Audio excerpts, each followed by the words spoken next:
We're live. Isn't that good news? Welcome to all of you. We are so happy to see so many of you attending on a gray Wednesday in the middle of the week. So welcome to you all.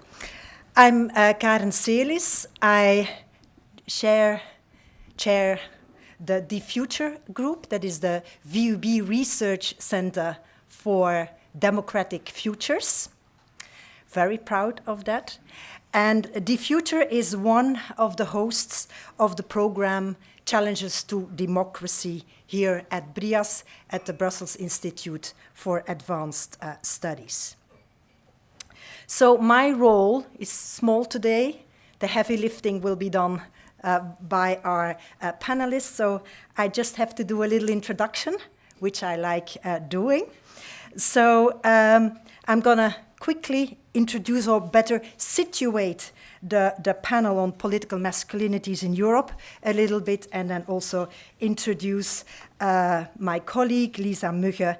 And I would actually, I hope you don't mind, Lisa, I would like to start on a personal note. Lisa and I, we go way back. We co-founded, together with a couple of colleagues, we co-founded the European Journal of Politics and Gender. Lisa, mind you, that is 10 years ago. Yes. So, and in that inaugural editorial of this new European Journal of Politics and Gender, we, of course, 10 years ago, we legitimized the politics and gender, the PNG subfields. So we argued for why we had to study gender and politics. I reread it, and I must say that what we argued for back then has aged remarkably well. Yes, which is, of course, a sad thing at the same time. But nonetheless, so we claimed that gender, understood intersectionally, of course, is not a peripheral concern in politics. Gender is central to how power operates across societies. That remains true. And as we learned today, for sure, masculinity is key to understand how politics works on the ground in our contemporary societies and polities. Gender continues to shape who holds power and who is denied it, who is safe and who is vulnerable, even in the privacy of their own homes. These are not abstract nor personal concerns, individual concerns. They are political, they define political life. Feminist political science, therefore, cannot and must not restrict itself to the study of formal office or high politics, big P politics. It must interrogate distribution of time and care, embodiment, sexuality, the domestic sphere. It must dissolve the boundaries between personal and political. And as we will discuss today, we also have to study men, masculinities, both as a political mechanism, a political strategy, part of the so-called democratic malaise and democratic erosion, but also as a solution, as a field to democratize our democracies. Why do we have to better understand political masculinities? Why do politics and gender scholars study it? That is because our discipline is driven by problems, urgent, real-world problems. It is the nature of the problem of inequality and gendered injustice that drives what is included in our studies and makes us crossing boundaries between the private and the personal and the public and the political. It is also the nature of the problem of inequality and gendered injustice that drives the selection and combination of methods needed to understand and explain this phenomena. This is why we study also political masculinities the way we study it. Another defining characteristic of the P&G scholarship we highlighted back then in this editorial of the European Journal of Politics and Gender was its links with the practice of politics and its link with feminism as a practice in particular. Feminist political scientists not only study inequality and injustices to understand and explain, they also do so to address them, to redress them, to challenge, to correct.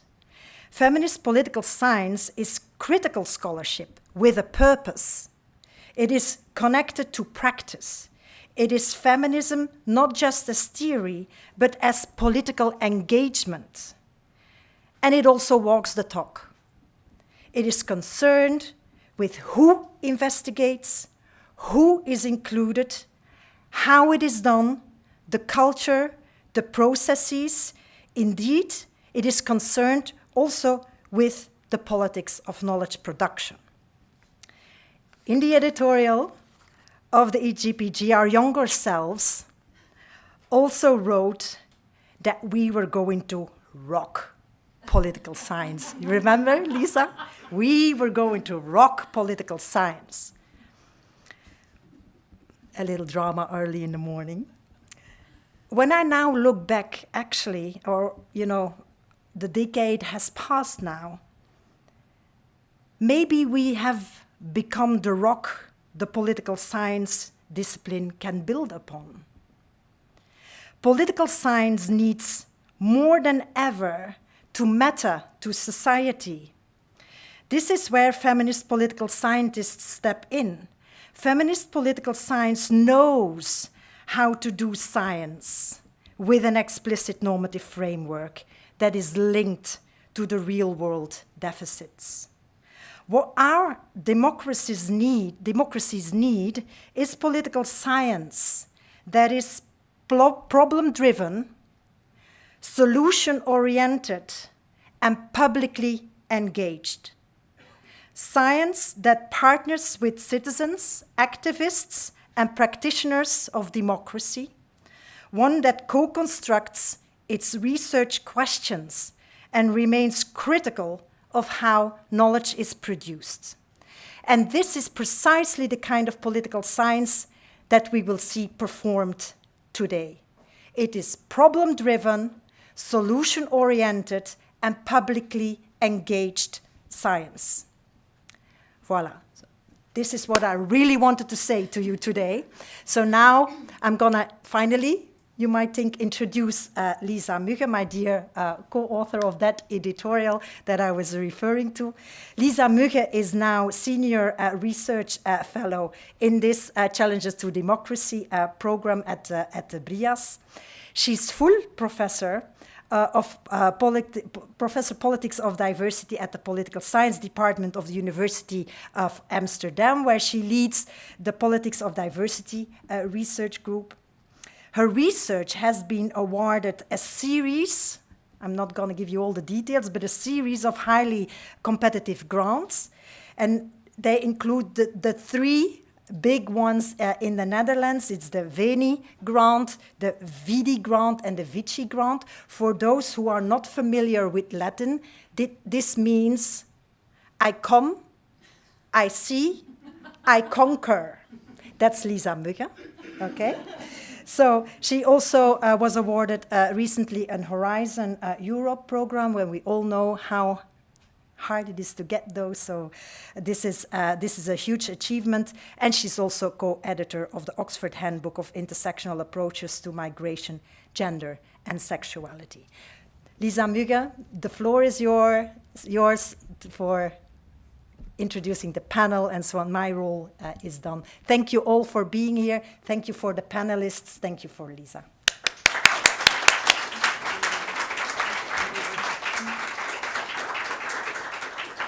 Thank you so much, Karen. So Karen said, so I will wake the audience up. Well, I think we are all awake now, right?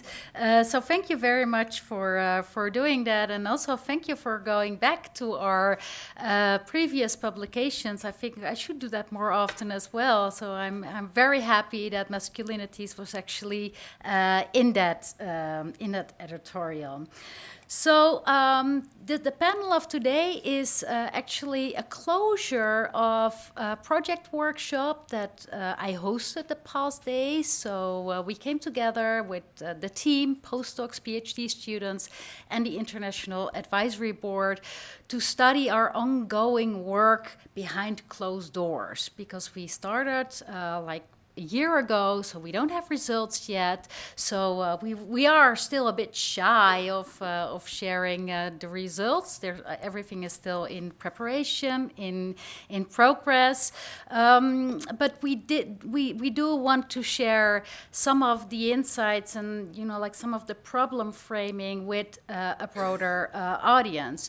So in its very basic form, the project asks, how do masculinity structure politics? And when I wrote the project proposal, I was so fed up that political science and also the study of equality and the study of gender, that it's always the marginalized groups we focus on, always the underrepresentation of women and the barriers they have to overcome and the challenges and so on.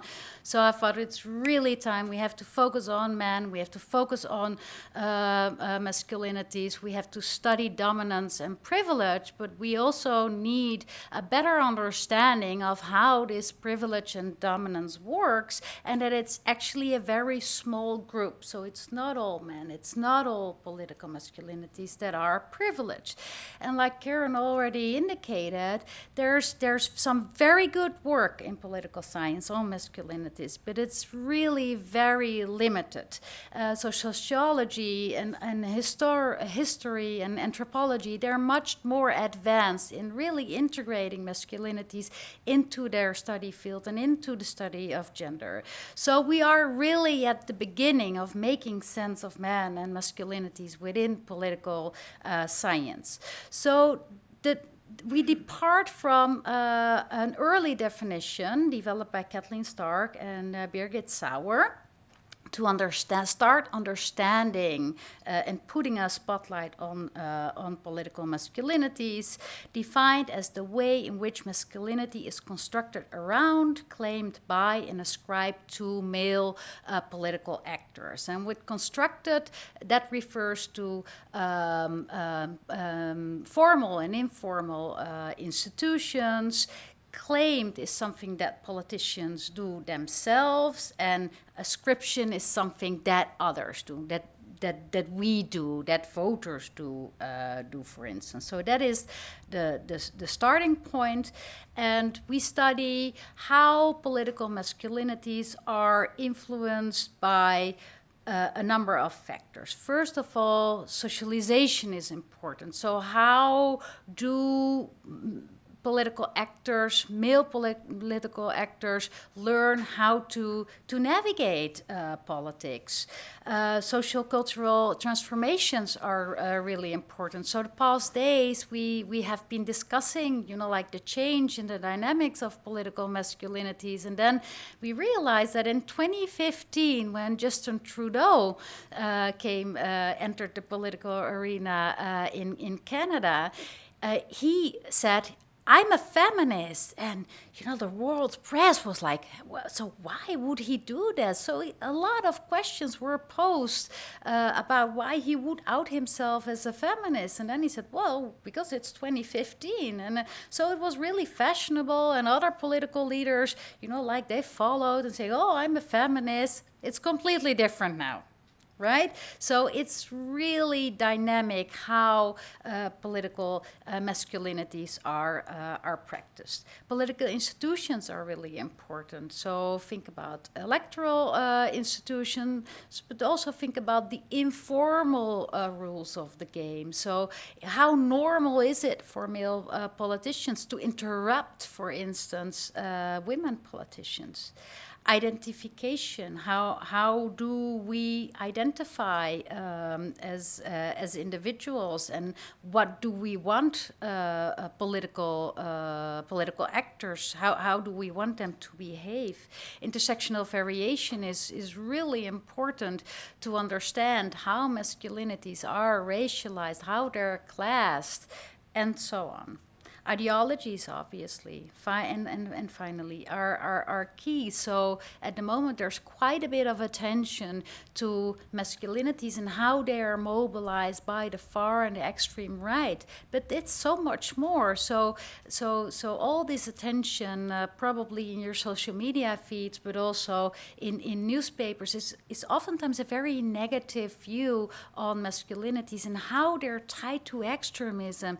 And I fear that it overshadows other masculinities that are very positive, that contribute to democracy, and I think are really interesting. And we also should study masculinities and their full diversity. So within this project, Political Masculinities, in Europe, we study 5 questions divided into 5 research questions. The project runs for 5 years. So the first project will focus on the evolution over time, so how masculinities change. So the example of Trudeau is a good one.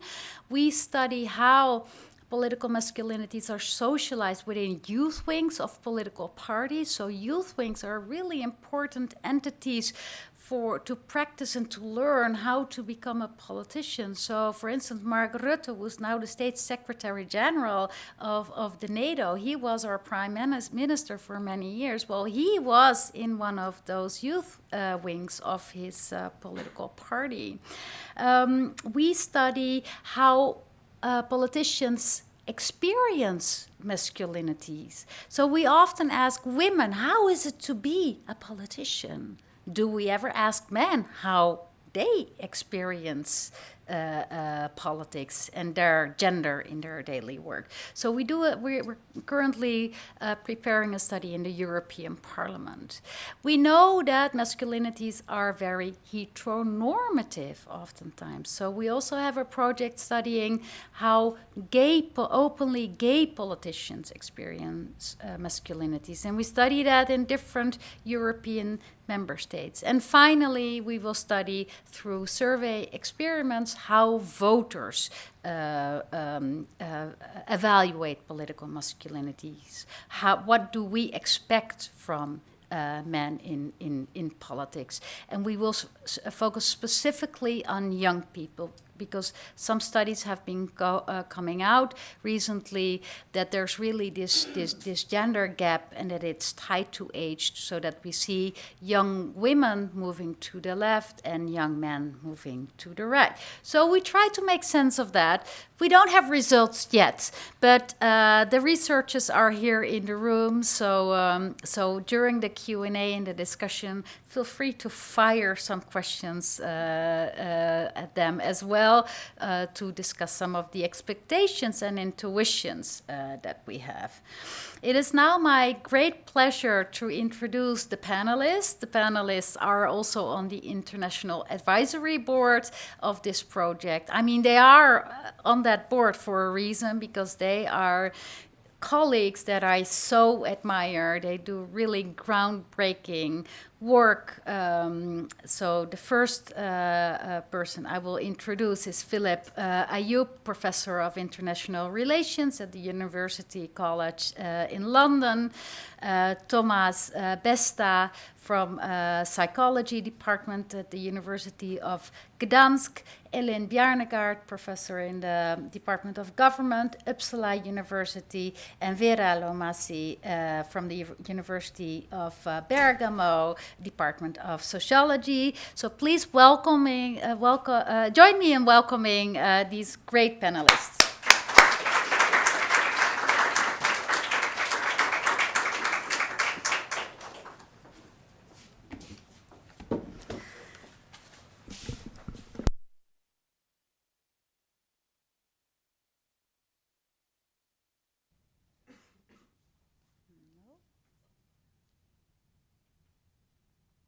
Yes. So I prepared three broad sets of questions to get the discussion going.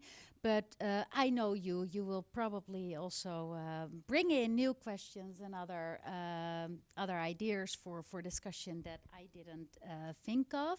So I would like to start off with the question: how would you describe the current state of political masculinities in your country and region? So Ellen knows the Swedish context really well. Tomek, Poland, Vera, Italy, and Phil, many countries, but he will give some examples from the US. So I will start with you, Ellen. So can you give us, can you map the current situation of political masculinities in Sweden? I can try. I do not, I mean, I lived in Sweden most of my life, and that's where I work. I would say that most of my research has actually been on other countries. But of course, having been a scholar of men and masculinities and a political scientist for 20 years or so now, I look at my own country and the political developments there as well with a certain lens where I, of course, can't help but notice what you also alluded to, the very rapid change that we see in political masculinities, as in how politicians like to portray themselves, the types of issues they want to be associated with, and basically the issues they put on the agenda. I mean, not too long ago, the party leaders of Swedish political parties competed in who was the most feminist. Sure enough, there were different types of feminisms that they all talked about. Many of us were a bit concerned that this was perhaps sometimes more for show than the genuine thing.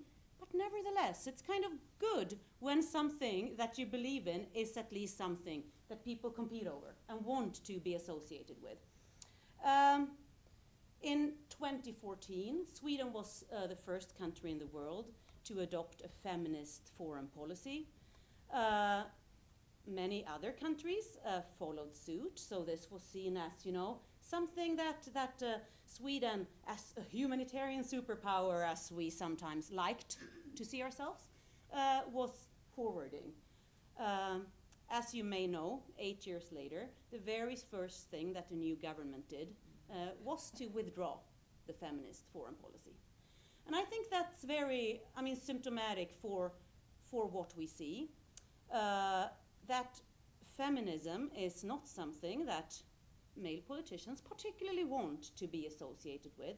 There's still a, I would say, quite deep-rooted claim that we still care about gender equality, but we should not put labels on it. We should work with it instead of, you know, putting this feminist label on it. I do think, though, that it's clear that the association with feminism, with feminist foreign policy, has, it's evaporated, I would say. It's slowly eroding, and we're really not seeing in this new militarized world any competition on who can look at the challenges of today with a feminist lens anymore.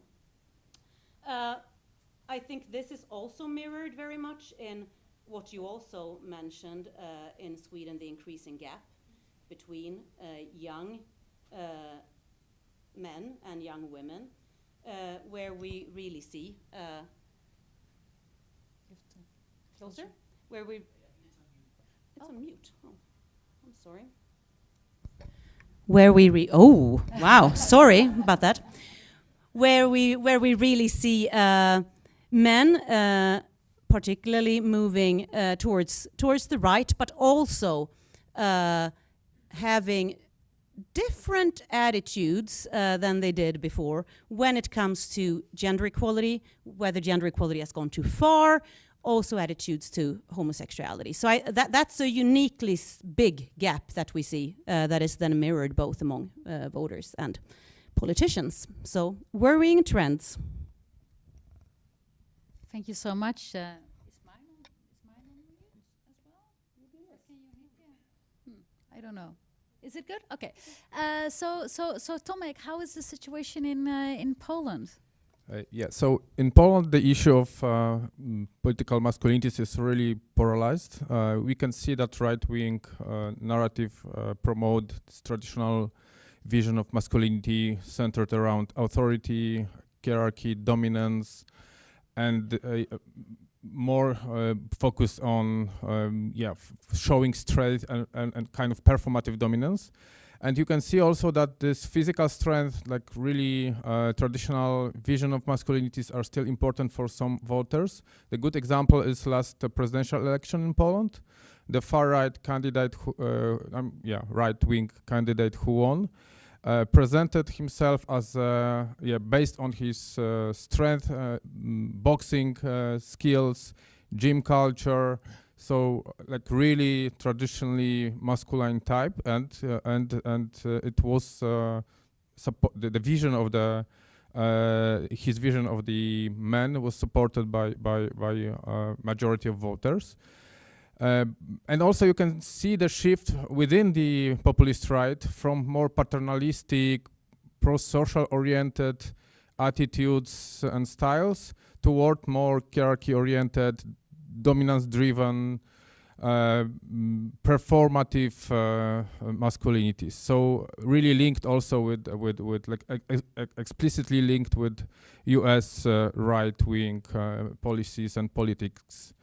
But importantly, also there is a growing number of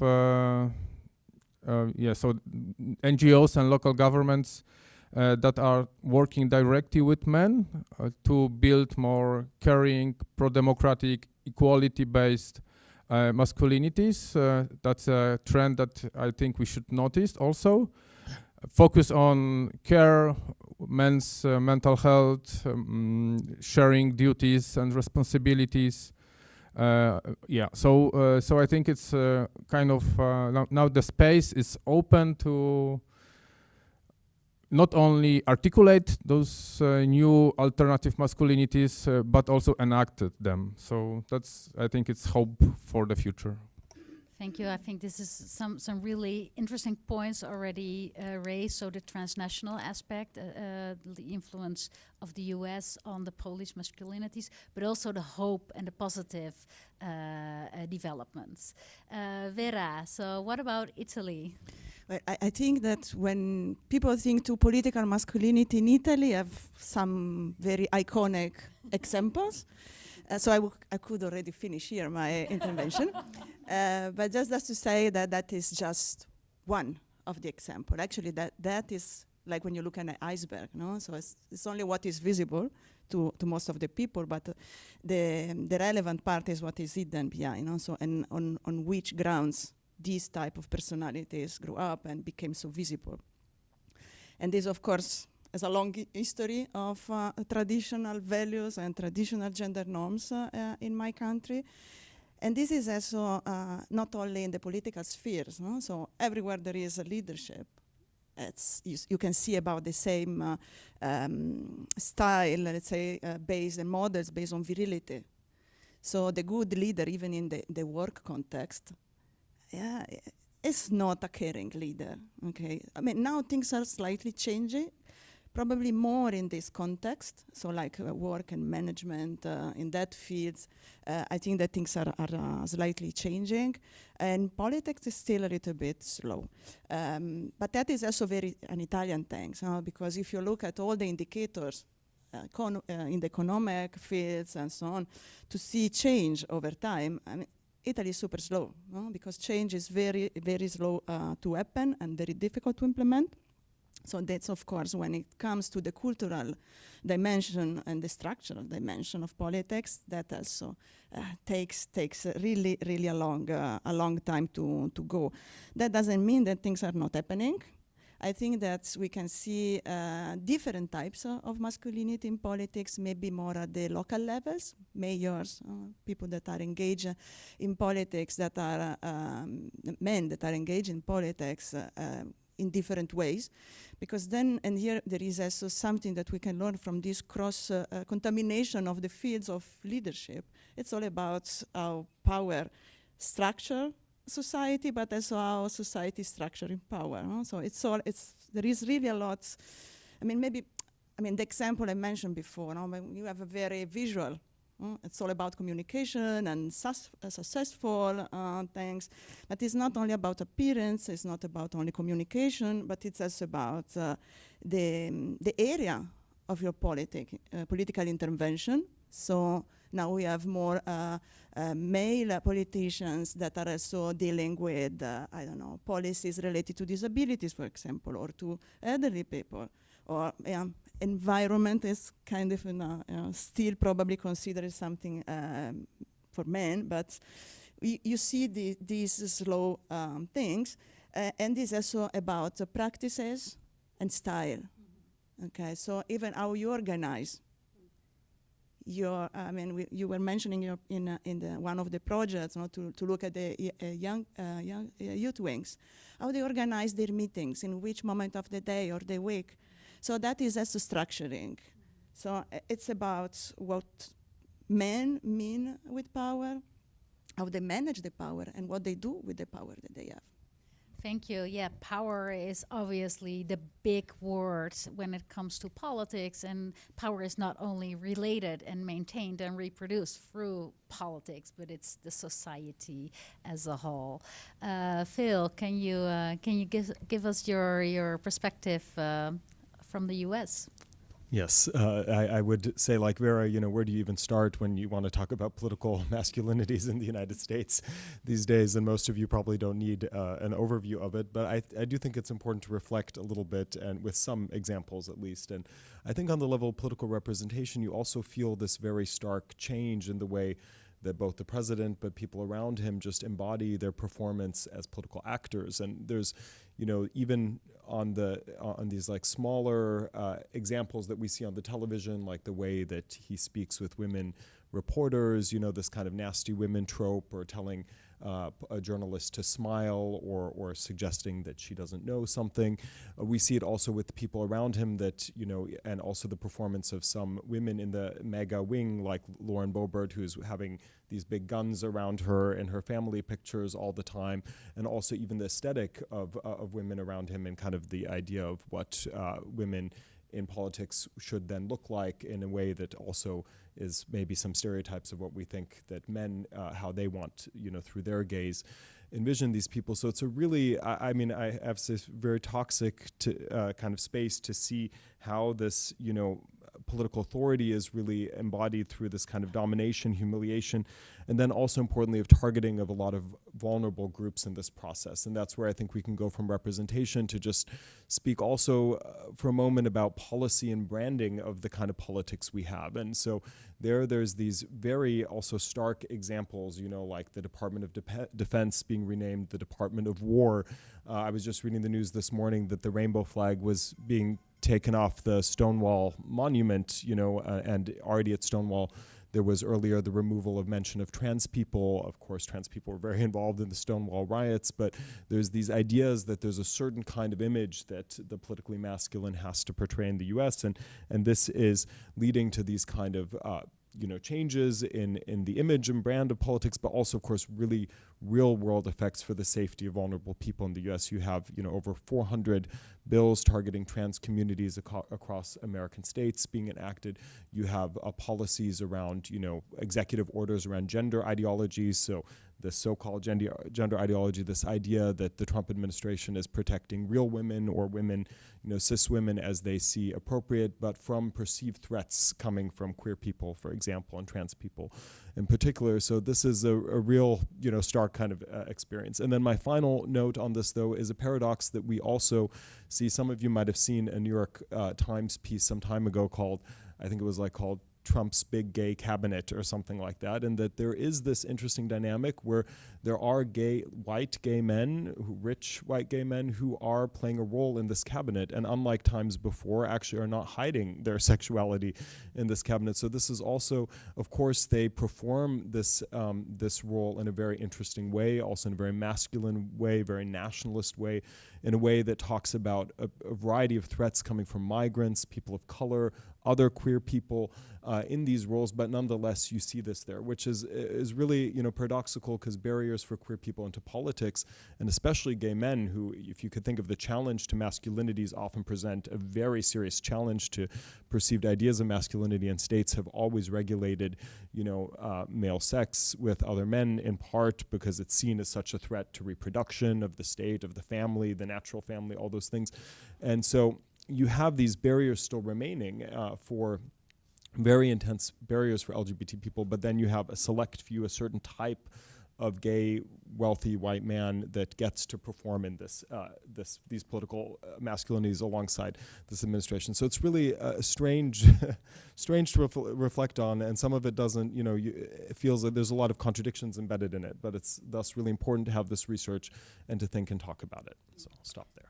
Yeah, thank you so much. I think it's really interesting how to see indeed that these openly gay politicians are now part of that cabinet, and these dynamics also change completely how we think about and how we conceptualize and study hegemonic masculinities, subordinate masculinities, and the relation to ideologies. It's not that clear cut anymore as it used to be like 10 years ago.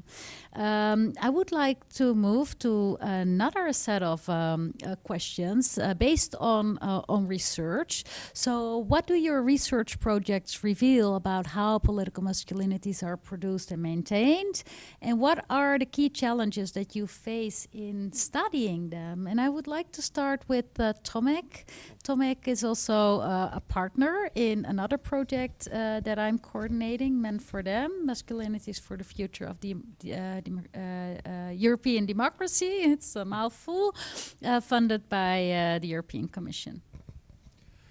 Yeah, so we, with my team, we concentrate on, from social psychological and gender psychology perspective, mostly on gender stereotypes, on group dynamics and beliefs, like precarious manhood beliefs or zero-sum beliefs about gender.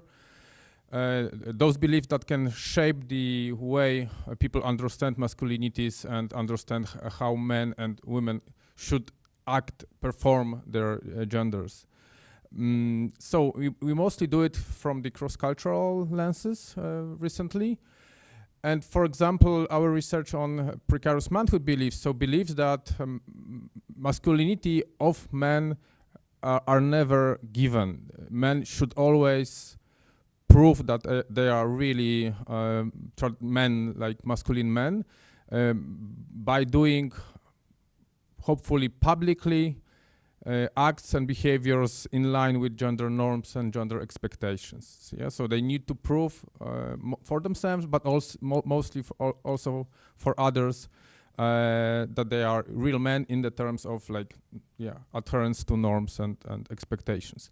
So those precarious manhood beliefs in over 60 countries we've studied are still rather common, and most importantly, they are linked to aggression, anti-equality, backlash, also to support for more dominance-based policies. But what is important for us, on the societal level, those beliefs are also negative for men themselves. So they are linked with worse mental health, worse health in general, a higher suicide rate, and even a lower life expectancy. So in societies where those beliefs are dominant, men live shorter, and the difference is really striking. And also, some of our research focus on group dynamics, or like interplay between individual level attitudes, beliefs, and group dynamics. So how, for example, a group shapes the understanding of masculinity. So why men are kind of likely to join the groups that normalize aggressive behavior, hate speech, anti-women, anti-feminist attitudes, what is important for them psychologically. So how the group could give support, be the important factor when it comes to fulfillment of basic needs like belonging, meaning, significance, especially for those men who do not see alternative. So that's why also the important thing is to build the alternative for those groups that are like functionally similar. And then when it comes to challenges, I think the most important challenge is that changes in individual level, so attitudes changes, not easily translate into the institutional changes, into the policy practices, policies and social practices. So we need really multi-level, both study design, but also policy recommendations because of that. Thank you so much. Also to point to the psychology of men who follow these masculinities and the higher rates of suicide and so on. So Vera, you study socialization. So could you tell us a little bit more about your findings on the socialization of masculinities and the challenges? Yeah, sure. I mean, generally speaking, sociology, as you anticipated in your introduction, there is quite a tradition of studies of masculinities, because as scholars are not all aligned with this distinction, but not yet much on political masculinities. So it's a more general framework on like, okay, how gender norms related to how men should be are then socialized when people are still very young and then in the different contexts of their life. But the dimension of politics, I think that is still not very well developed. So this is also a gap that we can also contribute to this. But I think it is an interesting perspective. Of course, I'm biased because that's that's my perspective. But it's interesting because also what Tomek was mentioning, like these intergroup dynamics that take place, they have a very important role in socialization to gender norms and male gender norms. But they happens in a context, in a societal context. So as understanding what that context is peculiar in contrast to others can help explaining why maybe certain dynamics are taking place more strongly in some countries than in others. So that's the perspective that I think that is a relevant one, and that this approach of sociology can also help here. Then I use quantitative methods. And this also could be a contribution because also scholars in sociology that study masculinity in the way I mentioned, they mainly focus on qualitative perspective, so very in-depth studies and that. But then we miss the sides of those phenomena that are studying. So having the possibility to see how much certain idea about rigid masculinities, for example, are endorsed by the general population, that's also relevant, because then you can also see how much this is shaping, because all what we are talking about, our social expectation and what our people try to respond to this expectation, it's still us building them. No? So it's really relevant to understand that point. And in the Men for Them project, we are contributing in this direction because we're building a measurement, which was not yet for Europe. I mean, there was something in other contexts outside Europe. So we're building this to have a very new approach to masculinities, like in different dimension and with a continuum approach, so that it's not just good and bad masculinities, but a continuum, different experiences of masculinity. And then we will be able to see how much in different countries and different social groups this rigid masculinity or different type of masculinity are endorsed, and combine this with health, mental health, because we also have this kind of measurement, and political dimension, political ideologies. So having this possibility will help us also to understand the mechanism at a broader level. Yeah. And you produced a major report recently Yes. with your team, like many hundreds of pages, in which you map the socialization of masculinities in the EU 27, and that can be found on the menfordem.eu website. So please look it up if you are interested. So Phil, could you say something about your research project on masculinities and the challenges attached to that? Yes, of course. I mean, I work specifically more in the space of social movements around LGBT rights, and that fits well into the masculinities conversation, in that those groups, social movements around LGBT rights have tried to challenge and create space of how we perceive, who we perceive in our societies, and the inclusion of people that are different on dimensions of gender and sexual orientation and gender identity.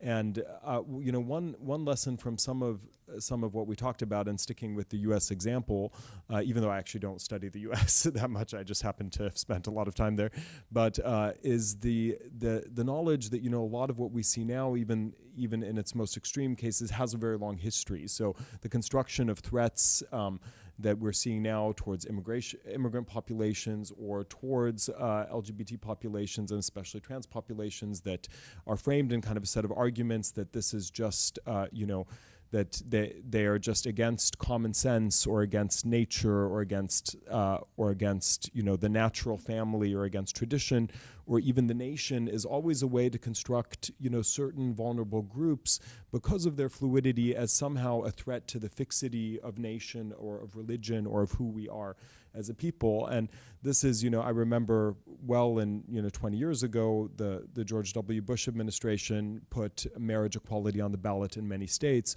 just so that conservatives would turn out to vote for the president, in part because of the threat of destabilizing the gender norms around marriage. And that worked back then very well. And now we see the shift has moved a little bit away from gay and lesbians, even though they are attacked also still now, but has focused more on the constructed threat of trans people in the United States. And so this is one thing that I see some continuity in research as well.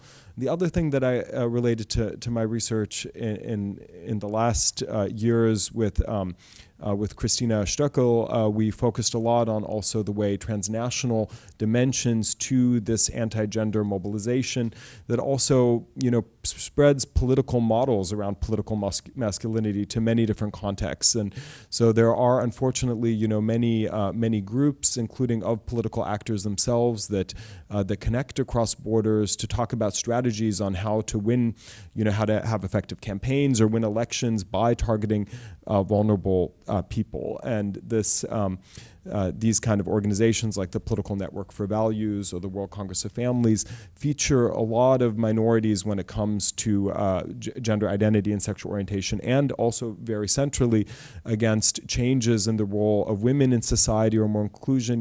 These have been seen as ways to amass power and to win control in governments in many different places. So even though I'm an American, but I've moved to the United Kingdom, and we see many same patterns, even in the United Kingdom, which is considered a more safe, but you see many attacks on trans people's lives in the same way. We see similar debates. The Americans want to remove conversion therapy, they want to remove the ban on conversion practices.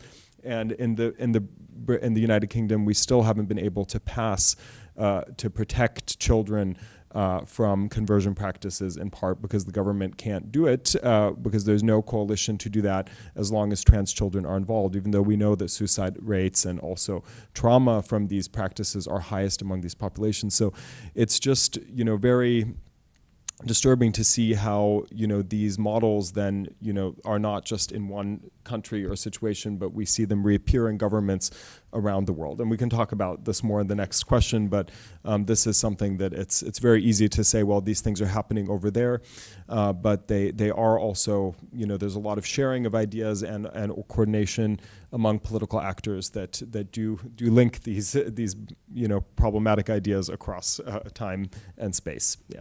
Yeah, and at the same time, there are scholars studying these dynamics who are also increasingly limited and threatened to do this kind of research. So this is maybe something that we can delve into a little deeper during the discussion, because I think it's really important to acknowledge that some scholars fear for their safety studying these kinds of topics.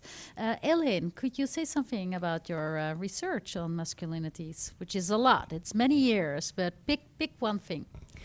I'll pick one thing, and I'll pick what I've been mostly concerned with the last few years, because this is also, in a way, a challenge and relates very much to what we talked about before, the change in how gender is viewed and how gender is used instrumentally, not least by authoritarian leaders across the world. So I started out almost a decade ago now being interested in how authoritarian leaders used gender as a signal, as a strategy, in order to look and appear modern, progressive, even democratic, and how they were actually quite successful in doing so. And we labeled this, me and my colleague Per Zetterberg, we labeled this gender washing. So autocratic gender washing, which I think is certainly still a thing. It happens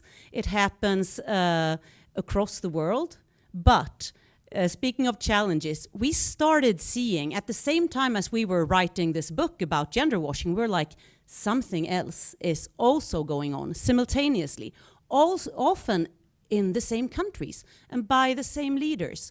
So gender is still a symbol, but no longer necessarily only the positive symbol that you want to send to donors, to the UN system, to say that we're gender equal, we're good. Gender has also and increasingly become a symbol that you send to other states. Gender has become a symbol that I think really builds on fears and anxieties in the population. Gender has become a way for authoritarian leaders to justify when they move away from democratic practices. They justify this by saying, we do not want this dangerous gender equality that is imposed on us by the UN gender mainstreaming, by the EU. This is threatening our families. It's a very homophobic, it's a very traditional, conservative discourse, but that is using gender in a very different way than before. We call this gender bashing in a recent article in Journal of Democracy. We try to reconcile these two patterns, gender washing and gender bashing, often happening at the same time and by the same leader. So Uganda's Museveni, for instance, he is managing to at the same time say that, look at our gender equality in parliament, we have so many women in parliament, at the same time as he's passed one of the most and worst anti-gay laws in the world, using different rhetoric at the same time. We of course see this in Europe as well. We see it in Hungary, how Orban has banned gender studies, for instance, because of this gender ideology. Moving away really from substance and from many of the things that you talk about. So gender equality and gender is often, we don't talk about it in substantive terms. What does it mean for individuals? What does it mean for movements, for political issues? We talk about it as this symbol, as this potential threat, or as this potential good.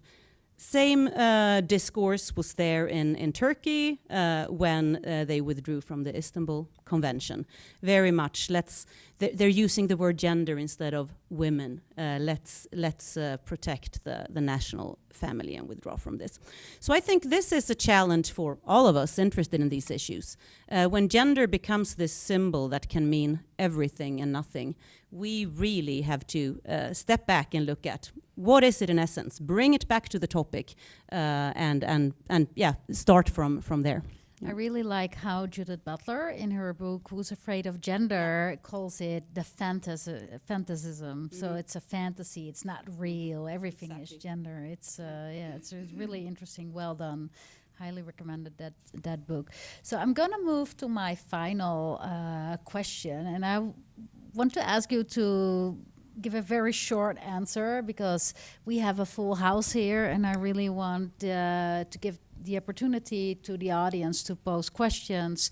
I think we have scholars, activists, policymakers in the room, and I'm very curious to learn what they think about political masculinities. So Vera, starting with you, can you give us some concrete ideas, pathways, that you came across for transforming masculinities, and where do you think are openings and where's space for resistance?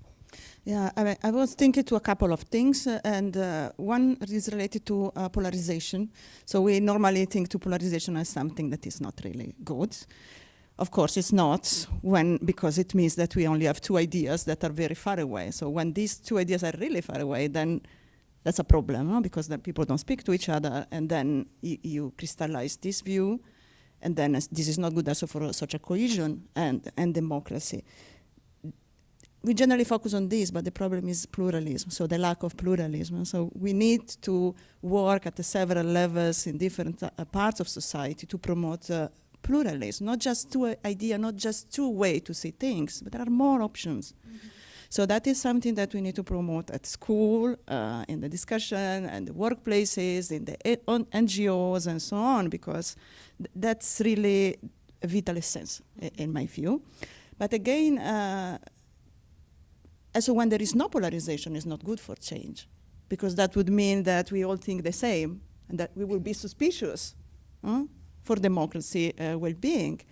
So when there is a little bit of gaps between the views of the world and values, there's the room for change, because especially if different social groups have different opinions, like the things that Ellen was mentioning, and someone is challenging the status quo, then something can happen, because there is a debate. Mm-hmm. Then, of course, it depends how these views can attract and are mobilized to make the change.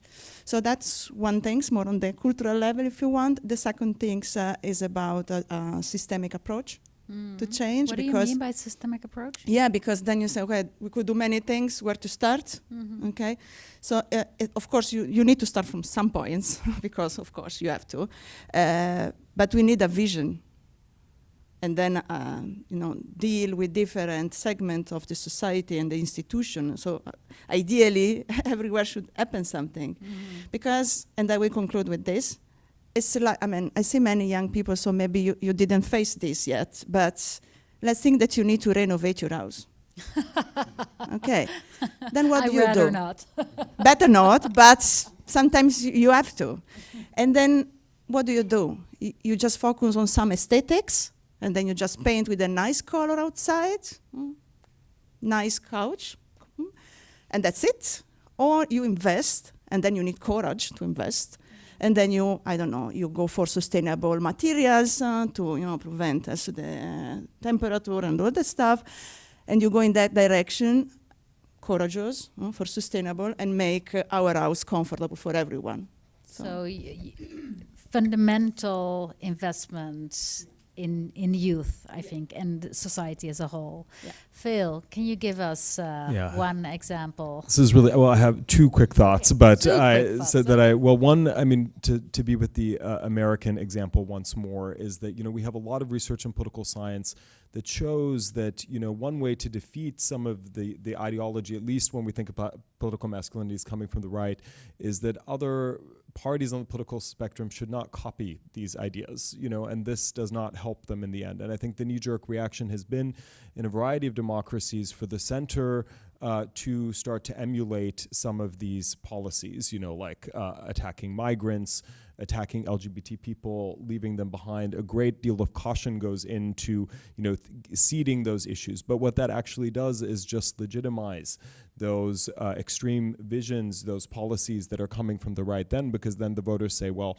now you're saying these things that the far right or these policies actors were giving us already 10 years ago. And so we've seen in a variety of European democracies, but also in the US, there's a lot of evidence. Also the Harris campaign, how it tried to embody this very masculine, very American defense, dropping LGBT people, dropping a lot of core issues in order to compete. It didn't work. In fact, it turned out 10 million less or maybe 7 million, less voters than it did 4 years ago, whereas the Trump administration actually didn't win that many more votes. It was just that the left figured out how to demobilize a lot. And I think one of the strategies to that we can see in part with the Mamdani campaign, this mayoral election in New York, where, which of course you could say it's New York, but this was the largest turnout since 1960, and twice the people turned out than before, with close connections to the grassroots, with a candidate that was able to talk to Muslim migrants, that was to talk to queer people,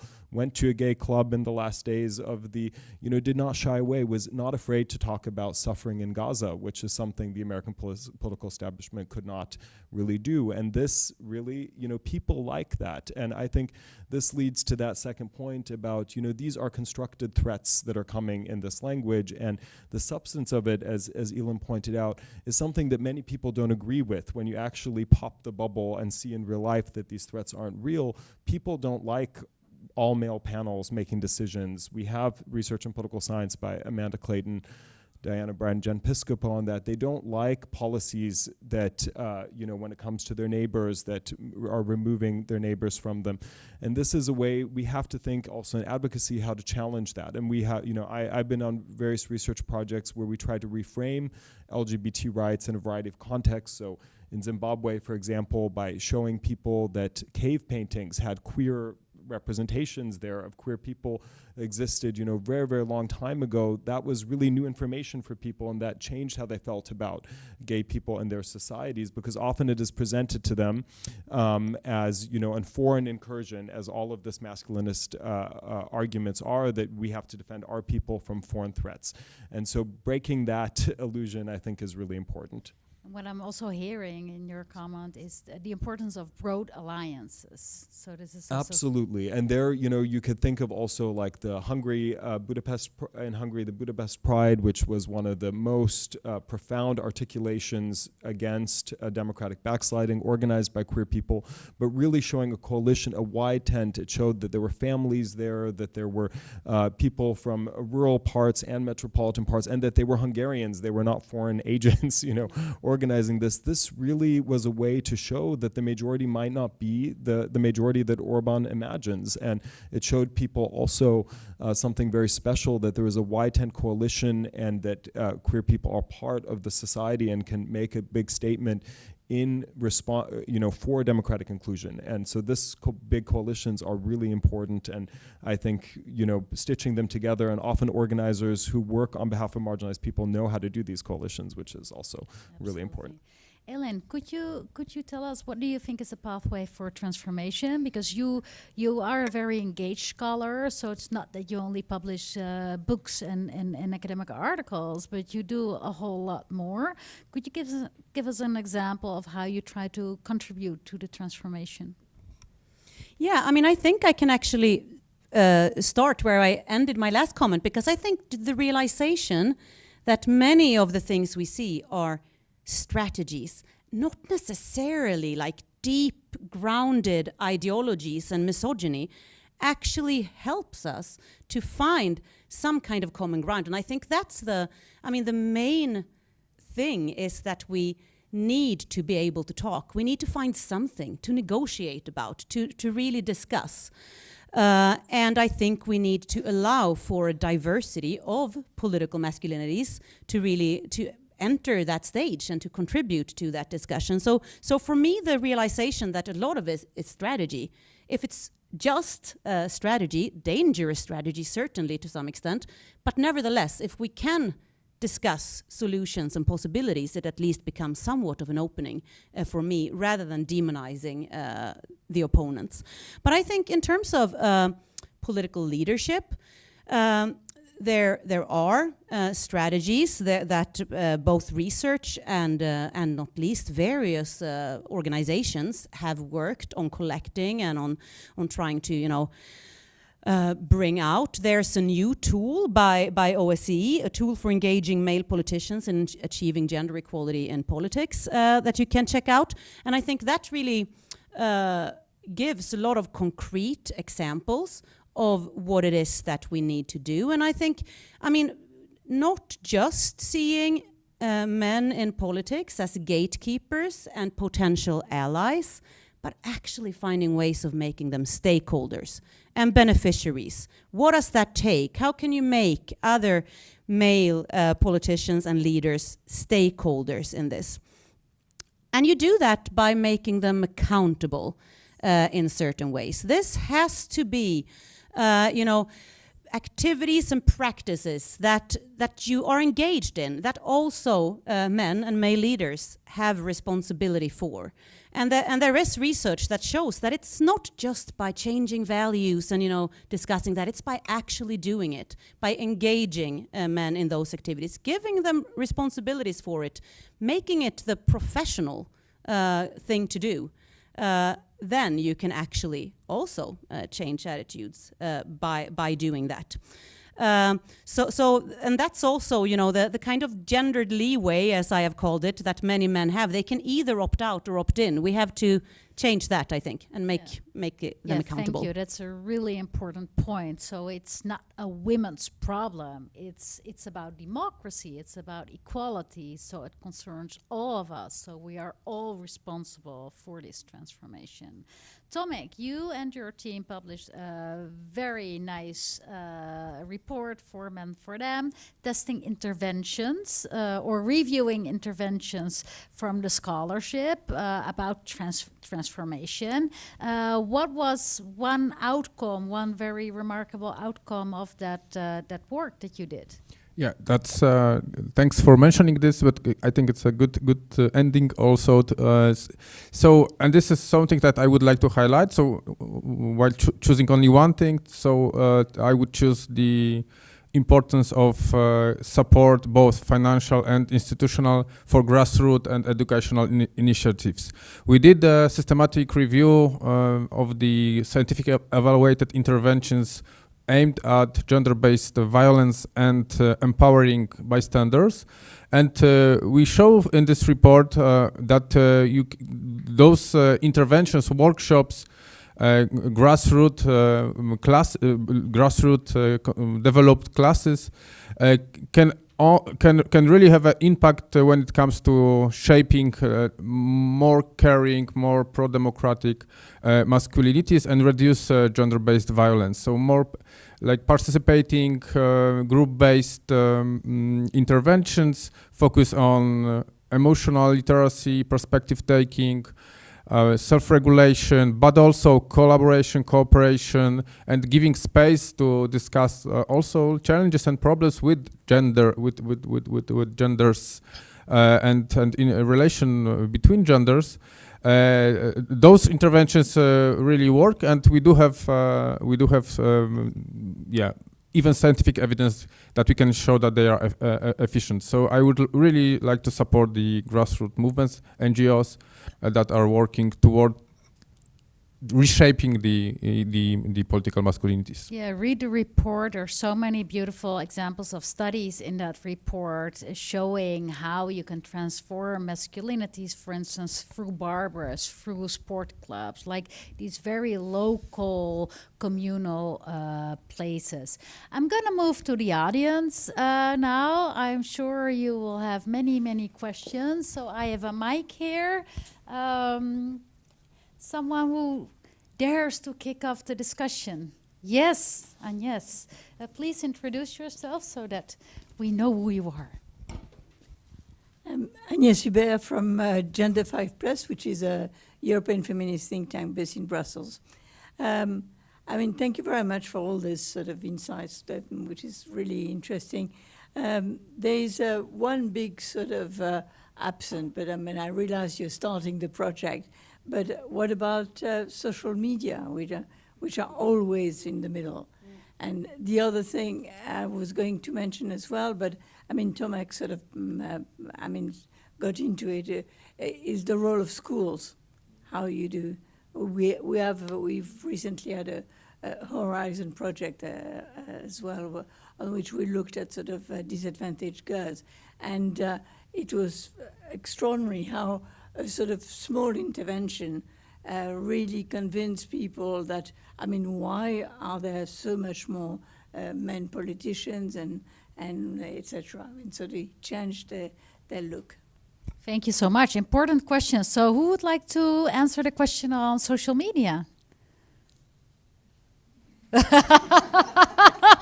I can only say that I agree, and from our research we can see that unregulated social platforms are one of the major obstacles for navigating pro-democratic discourse, because they create the spaces where the confrontational, really authoritarian leadership is rewarded and really cherished. But I think it's a systematic level approach, and we really need to do something on the EU or country level. And No, I can just say also that in Men for Dem we will do lots of studies on social media, the manosphere, but also the spillover. And I think a lot of what's happening in social media is actually, I think, very connected to what I was talking about, how this becomes reduced to a symbol, to easy messages, that you lack nuance. It becomes a polarized issue that you have to communicate it very easily.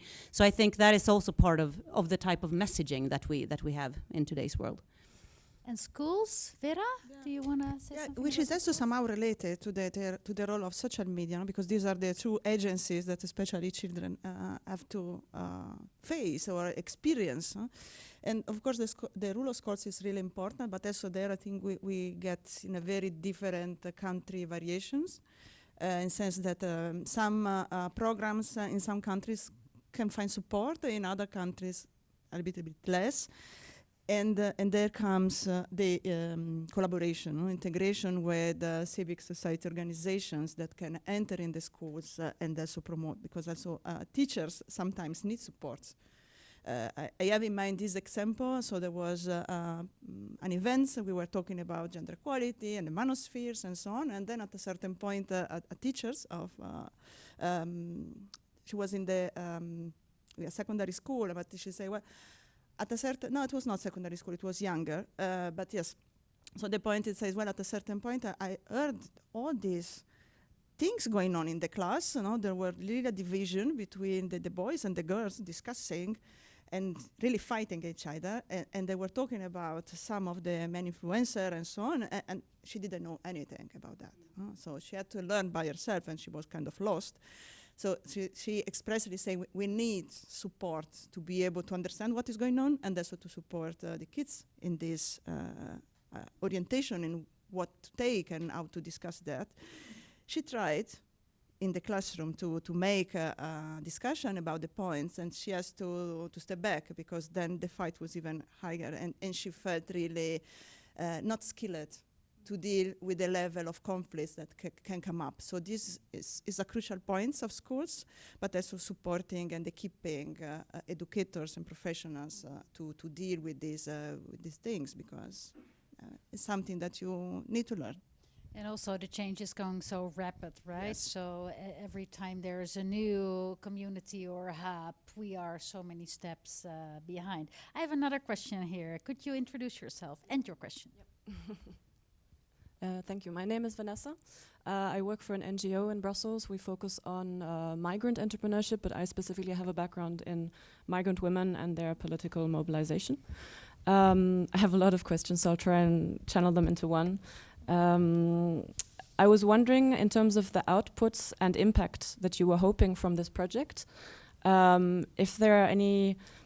For example, just an observation is that when we are in spaces where we talk about women, for example, in politics, or gender equality, there's mostly a majority of women in the room. But now we're talking about masculinities, and I think there's quite a gender balance in the room, which is already quite interesting.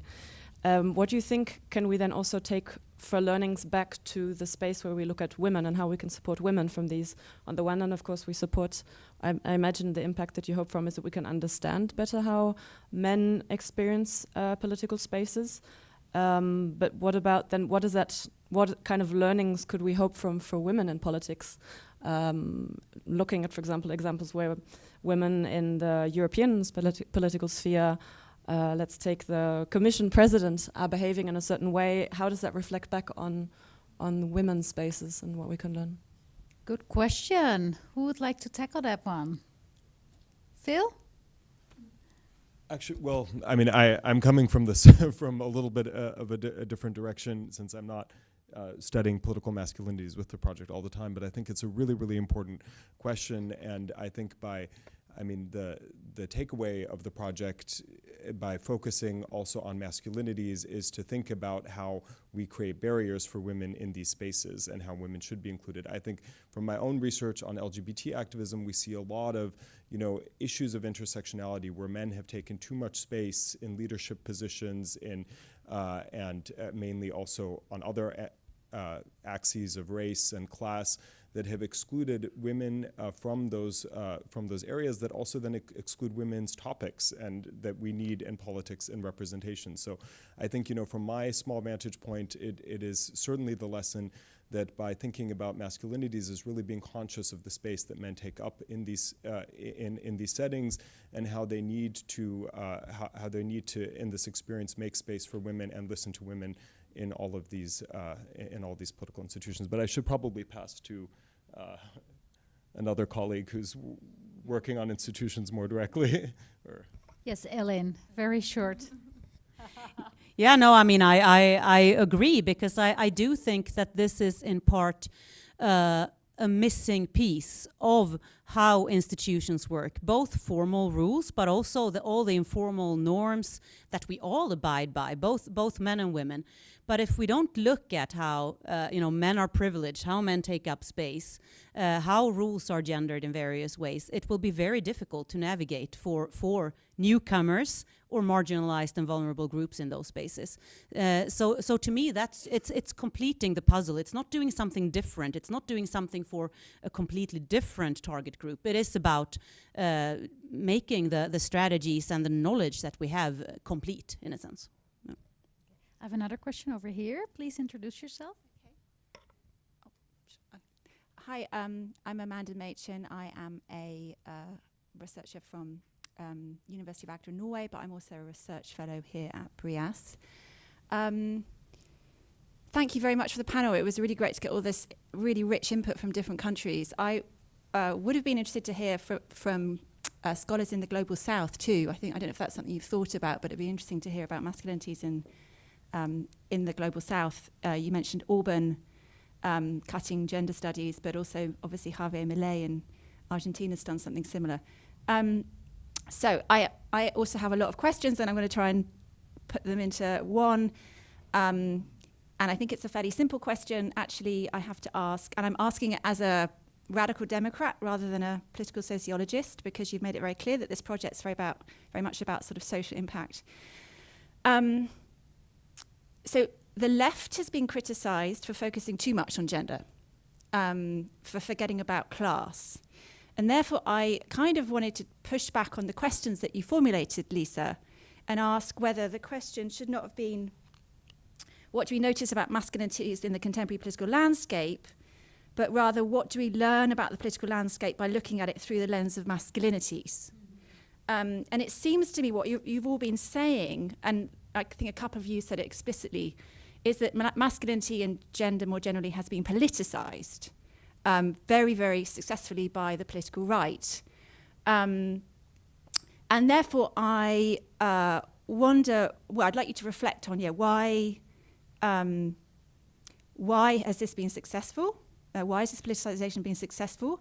And rather than sort of saying we need to change, like transform masculinities, we need how can we use masculinities in order to build a bigger social transformation? So I'm talking about, building a coalition that uses gender, and I think this has been mentioned already in the panel, but how can a coalition be built in which genders are part, rather than sort of seeing the focus of being simply transforming masculinity itself? And one quick follow-up question. I was really interested in various analysis that said Trump is actually really camp. I don't know if you could reflect on that, because I think that's fascinating, actually. He's not this, actually, there's not this kind of traditional hegemonic authoritarian masculine figure. In a way, he's sort of playing with this very flamboyant, kind of androgynous, dancing to YMCA. So that's a bonus question. So that's 3 questions actually. So it's Global South, it's broad coalitions, and it's about campness and Trump. So Global South, I'm going to Elin for that question because you studied Thailand. And then the broad coalitions, maybe Tomek, would you like to address that one? Or Nick? Maybe you can chew on it as well and let me know if you want to say something about that because you studied it, and then Phil for the question on Trump. I mean, thank you for that question. I won't even attempt to represent what these discussions are in the Global South, but I will say that most of the research that I have done, this particular talk was about in Europe, so that's why I talked about Europe. But most of the research that I do on political masculinities and on the gender washing and gender bashing also deal with countries in the Global South. And I think some of the things that we can see that also speaks a bit to the politicization, and it is the kind of, not least the kind of donor and partner kind of dichotomy that we have, and having countries that are aid dependent to some degree has also, I think, really given rise to some of these either gender washing. If they say we have to gender mainstream in this way, we'll do that in the easiest way possible that will make us look good and that will give us the aid that we need. But then, do you really have the instruments to actually get to transformative change?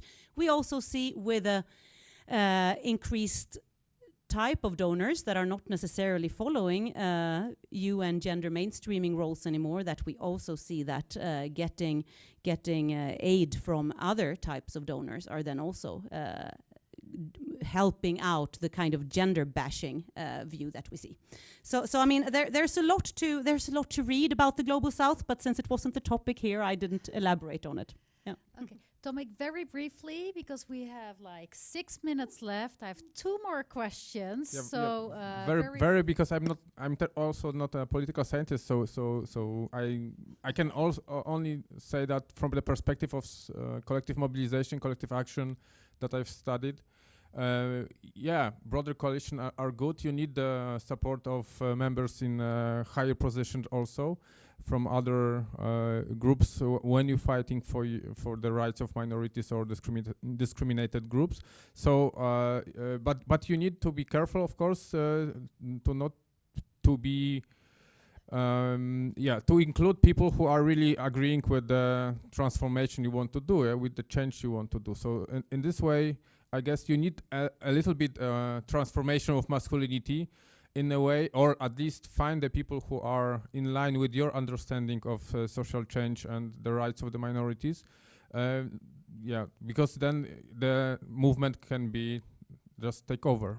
Okay, Phil, very brief. Yeah, very brief on, just with the Global South, a lot of what we said here connects centrally to, many of us study Global South context, but a lot of the funding flows and also the scripts, like the Ugandan example that Elin mentioned, are also authored in the Global North, or at least there are, of course, support in the Global South for some of these things, but the way elites can also manipulate political problems around political masculinity around the Global South, we have to look inward here as well on these and these policies and the groups that support that. And on Trump being camp, I mean, I think this is, people like elements of camp, and I think that is one way where he connects to a large swath, whether we like him or not, of the populace that we really have to think about. He comes at it with, of course, a lot of privilege in who he is. He has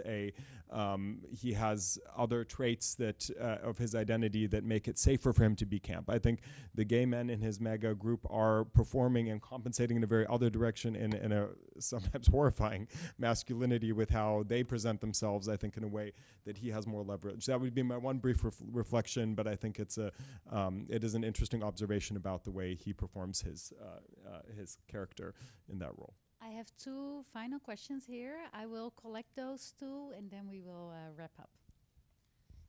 So thank you so much for the. Do you want me? Oh, perfect.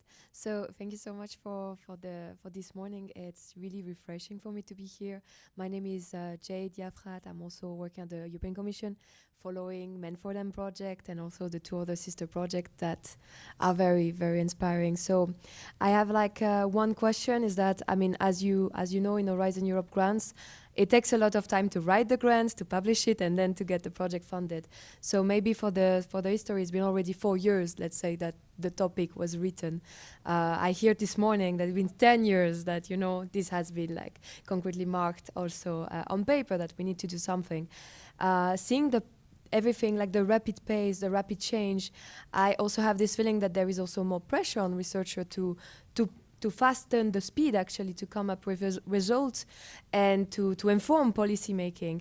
And in this regard, I was really wondering, seeing the number of case study you are like accumulating by day, what are your challenges and how actually can we, with this rapid pace, still make evidence-based policy? So that would be my question. Very good. Good. So you can already start thinking about your half-minute answer. Thank you very much. My name is Noemi, and I'm sensitive with time, so you can also come to me and answer to that directly. So I work in an NGO for advancing women's health research and innovation, and of course we saw a lot of backlash. Now we're working on male contraceptive innovation, and we were like confronted with this way of moving forward. Like, how should we, and this is maybe a question like on a strategy, how we should talk about male contraceptives to convince men and engage male politicians on investing in research and innovation on that. We had an occasion where a center-right politician endorsed us because male contraceptive will prevent abortion. And so like this really scared us because we don't want, as Philip was saying, to legitimize some sort of narratives, but also we would like to keep the engagement high. So that's my question. Okay. Thank you very much. We have like 2 minutes left, so you all have 30 seconds left for your final words to reflect on one of the two questions and any other things that I will come to pick mind. the first Yes. question about challenges with this fastness, of needed fastness, is balancing time and accuracy. So the time that is needed to do appropriate and accurate research, and the time that we also want to give feedback and give results, but we need to find the balance to have something good to say and not approximate. Okay, Phil, final words?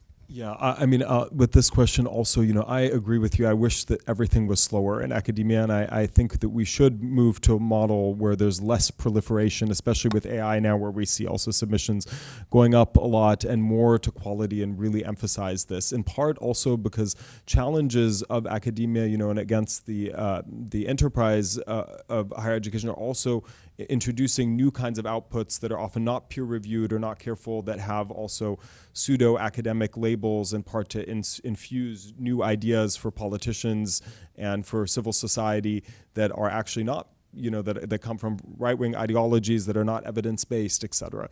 And on the second point, I mean, I think you should make sure to keep to your message how you know, the rationale for why you're doing this important work, and not steer away from that in order, you know, to, if other people, you know, who are different from your value set, also see a reason for adopting those policies, they can do that on their own, and that's great. But I think you should make sure to not, building coalitions doesn't mean you have to give up your imperative for doing this work.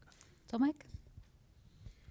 Okay, so maybe second question then. I mean, it's a not easy question because a huge literature on social campaigns and so on. But like briefly, I would say, yeah, to engage people, you need, or to influence people, to convince them, you need to, based on their values and beliefs, so kind of address their policies, their ideas of what's important. Intertwine your ideas, what you are doing with those of them, and also try to build a shared kind of understanding, identity, even like so you are saying about those right-wing politicians or policymakers.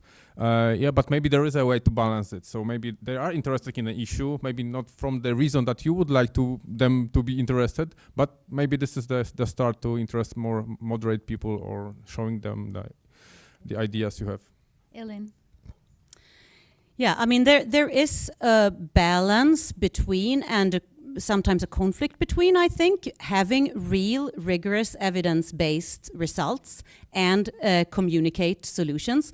So I think we have to acknowledge that. But I do think that one thing that we can be better at, that perhaps this is a way of, is also communicating the value clashes, the difficulty, the very fact that research takes a long time, and the difficult discussions that we need to have, not just the kind of results, because those will take time if we do want scientific results. Yeah. Thank you so much. Our time is up. You can follow us through the project webpage, which you will be taken to through the QR code. We will all be here for lunch. Lunch will be served, so feel free to talk to the panelists, but also talk to the team members. So we have postdoc Nick studying the European Parliament, Maria about to start a survey experiment, Benze studying gay masculinities, and Mauro studying youth wings. So we'll be here, happy to discuss any other questions with you. Thank you so much for being here, and I look forward to seeing you some other time. Thank you.